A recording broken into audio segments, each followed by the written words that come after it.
Gros plan aujourd'hui sur l'enquête UbiGreen Opinionway consacrée aux attentes des salariés des entreprises face à la crise énergétique.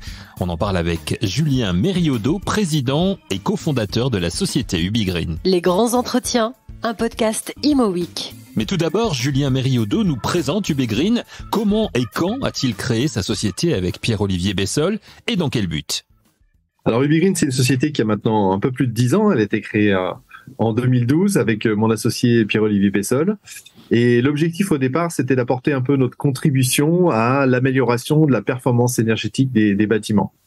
Et comme on avait une fibre un peu, on va dire, technologique et technique avec mon associé, on a décidé en fait d'essayer d'identifier au travers de ce qu'on appelle aujourd'hui les objets connectés, des moyens et des dispositifs qu'on pouvait mettre en œuvre et qui permettaient d'identifier des gisements d'économie pour améliorer la performance énergétique dans les grands bâtiments, tout en, s'efforçant de faire des améliorations qui ne coûtent pas trop cher aux différents acteurs, donc en fait sans ou à très faible investissement. Réduire la consommation énergétique tout en faisant relativement peu d'investissement pour le faire. Et vous disposiez déjà d'outils numériques performants à ce moment-là ?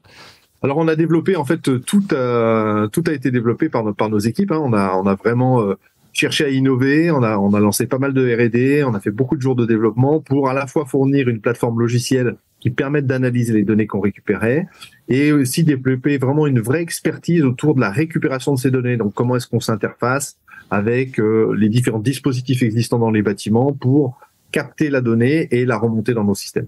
Ça veut dire qu'il a fallu aller évangéliser un petit peu vos clients aussi au départ, qui n'avaient pas peut-être conscience du besoin qui était le leur, que vous leur apportiez. Tout à fait. En fait, on a eu une première phase qui a duré quand même quelques années où on a dû expliquer comment, pourquoi, et leur mettre, je dirais, pointer du doigt le fait qu'il y avait des vrais gisements d'économie. C'était pas des 2-3% d'économie. On parlait de 20-30% d'économie qui étaient faisables sur la consommation énergétique d'un bâtiment, juste en améliorant les réglages, en adaptant, je dirais, les usages de consommation à l'utilisation réelle du bâtiment. Et ça a été facile de convaincre justement les professionnels du bâtiment ou il a fallu quand même batailler un petit peu? En fait, toutes ces notions sont des notions qui étaient entre guillemets présentes dans les ressentis de ces gestionnaires du bâtiment. Et nous, en fait, on s'efforçait au travers de la mise en œuvre de ces différents dispositifs de vraiment pointer du doigt ces opportunités, je dirais, d'économie qui étaient vraiment présentes dans les bâtiments et qui ne demandaient qu'à être mises en œuvre, en fait. Alors, avant d'aborder l'enquête, l'actualité de UbiGreen, c'est aussi le mariage, si je peux m'exprimer ainsi, avec Planon qui devient actionnaire majoritaire de votre société. Quels avantages pour les deux boîtes, Planon étant une boîte bien installée dans le milieu des travaux publics et de l'immobilier, bien sûr? Tout à fait.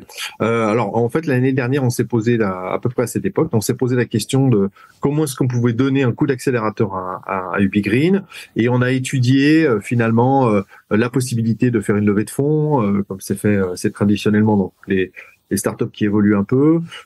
Et au fur et à mesure du processus, je dirais, de recherche d'un partenaire, on s'est aperçu finalement qu'il y avait une autre option qui était la recherche d'un partenaire industriel, donc déjà présent sur un marché, sans être bien évidemment, sans qu'on ait des offres qui se recoupent trop les unes les autres. Et on est assez vite entré en discussion avec un certain nombre d'acteurs, dont Planon faisait partie.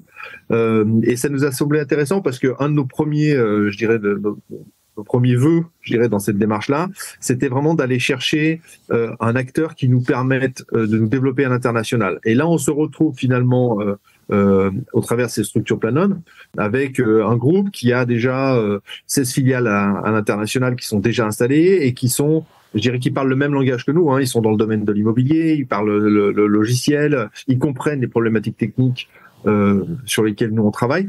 Donc c'est assez simple finalement d'un point de vue culture d'entreprise, d'un point de vue message qu'on passe à nos clients, d'un point de vue interlocuteur client. Il y a une très bonne complémentarité et du coup ça nous a semblé un mariage très très profitable pour tout le monde. C'est-à-dire que nous on apporte des briques qu'ils n'avaient pas, notamment sur tous les sujets de captation de l'information avec des capteurs d'occupation, les capteurs d'énergie, etc., etc. Et puis une plateforme logicielle un peu positionnée sur des sujets un peu particuliers comme le décret tertiaire et autres. Et puis eux, ils nous apportent finalement cette dimension internationale qu'on n'avait pas jusqu'alors. Un mariage donc avec Planon pour donner à UB Green la possibilité d'un développement à l'international, mais tout en gardant l'intégrité et l'ADN qui est celle d'UB Green, comme nous le confirme son président cofondateur Julien Mériodot. Complètement, c'est vraiment... C'était tout l'objet de la construction finalement de ce mariage avec Planon, c'était de voir un peu comment on allait pouvoir travailler ensemble. Et donc UB Green reste très indépendant en termes de pilotage, en termes de marque et en termes d'offres, puisqu'on va conserver nos offres et on va essayer de les déployer juste plus largement et plus rapidement. Donc voilà, l'actualité d'UB Green, c'est cette union avec Planon, mais c'est aussi une enquête que vous avez réalisée avec OpinionWay sur les attentes des salariés des entreprises face à la crise énergétique. Sujet on ne peut plus effectivement d'actualité. Pourquoi cette enquête maintenant justement? Est-ce en raison de cette actualité? Alors, c'est en raison de l'actualité, mais c'est aussi en raison des sujets sur lesquels nous on travaille. C'est-à-dire que le sujet de la performance énergétique rejoint un autre sujet qui est et qui est sous-jacent aussi dans cette enquête-là, qui est celui de finalement comment est-ce que les salariés viennent travailler et quel confort ils ressentent lorsqu'ils sont au sein de leur entreprise, de leur structure.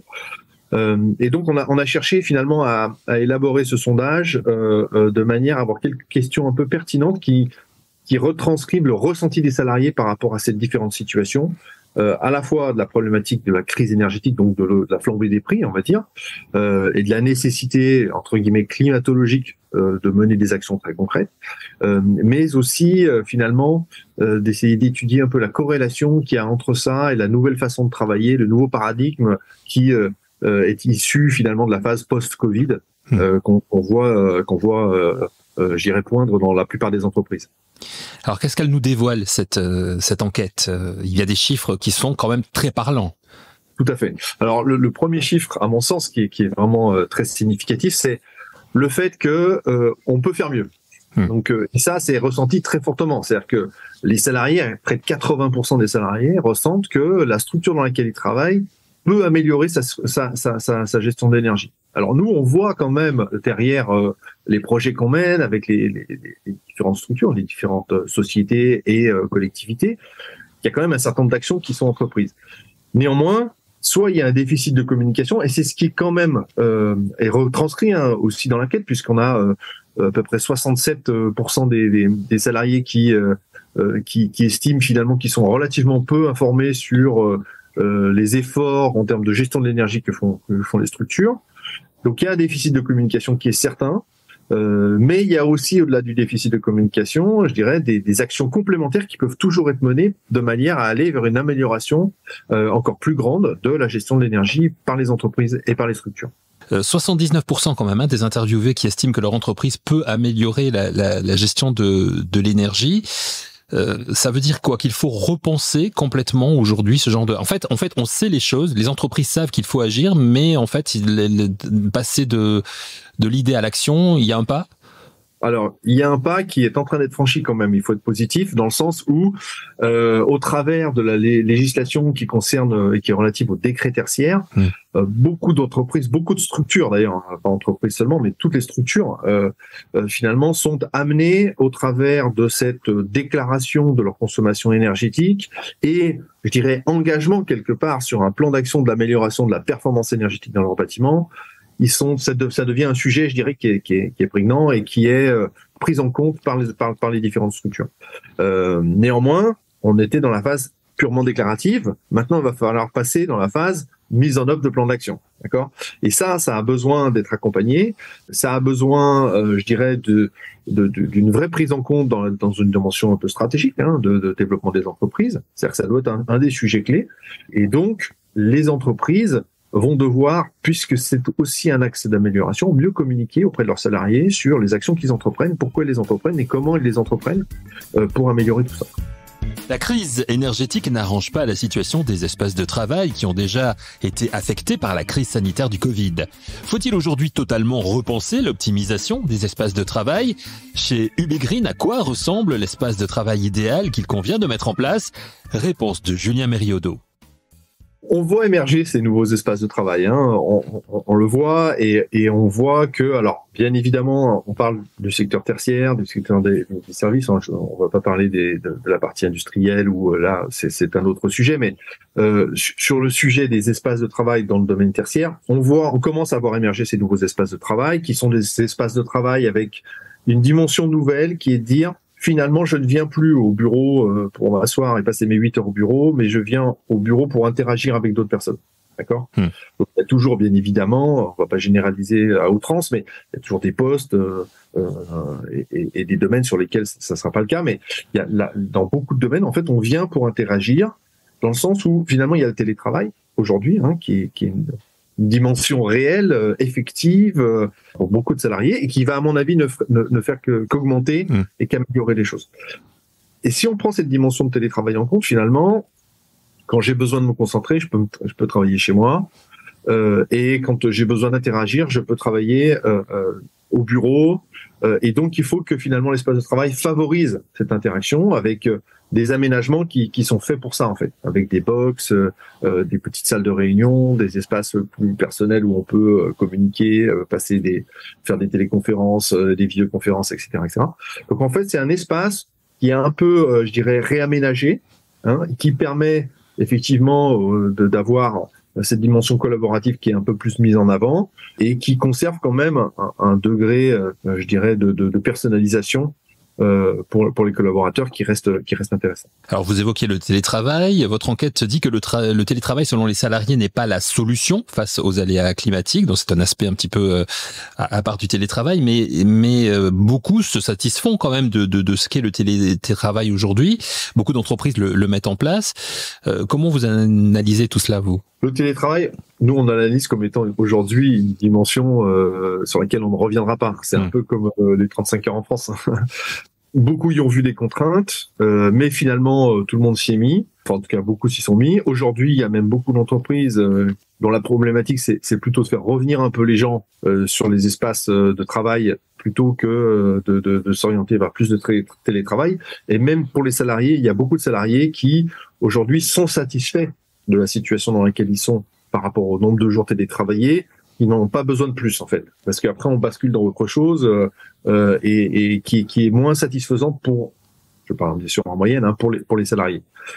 Et donc, je dirais c'est une valeur maintenant qui est ici le télétravail. Hein. Il va falloir faire avec, il va falloir que les entreprises s'organisent en fonction pour faire en sorte que les collaborateurs puissent télétravailler et mieux télétravailler et qu'ils puissent, lorsqu'ils reviennent au bureau, finalement se sentir bien aussi et avoir, je dirais, le meilleur des deux mondes possible. Cette enquête, vous l'avez dévoilée au début du mois de février.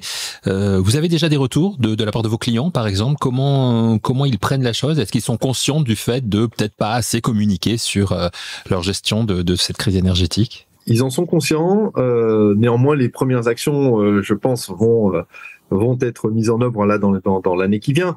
Et encore une fois, sur ces aspects de performance énergétique, je pense que le phénomène un peu, entre guillemets, décret tertiaire va les aider à aller dans ce sens-là. Alors, il y a beaucoup déjà de concours, de choses comme ça qui sont faites, mais ça reste, je parle du concours Cube par exemple, ça reste des choses qui sont, entre guillemets, un peu ponctuelles et ciblées sur quelques bâtiments.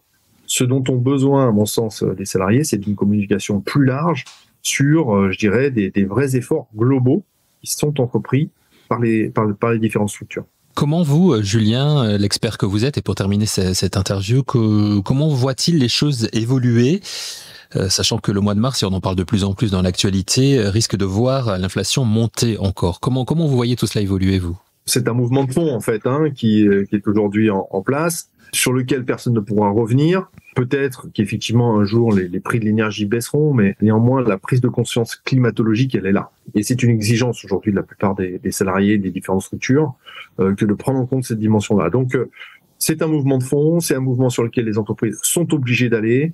Elles sont, entre guillemets, guidées, en tout cas en France, par une législation qui est assez forte et qui les implique dans cette dimension de réduction de la consommation d'énergie. Donc, tout ça va dans le bon sens. Est-ce que ça va assez vite ? C'est un autre sujet. On pourrait souhaiter que ça aille encore plus vite. Néanmoins, il y a des choses qui se passent et qui sont, je dirais, intéressantes et l'avenir nous dira si finalement on est allé assez loin, assez vite. Et pour UbiGreen, c'est une vitesse supérieure que vous passez en ce début d'année 2023 avec j'imagine plein de beaux projets. Tout à fait, exactement. On a pas mal de beaux projets en développement, que ce soit d'ailleurs en France ou à l'international, sur l'ensemble des offres de notre structure. Merci à Julien Mériaudot, président et cofondateur de UbiGreen, pour son analyse des résultats de l'enquête UbiGreen OpinionWay sur les attentes des salariés des entreprises face à la crise énergétique. Merci à vous d'avoir écouté cette émission et rendez-vous la semaine prochaine pour Les grands entretiens, un podcast Imo Week.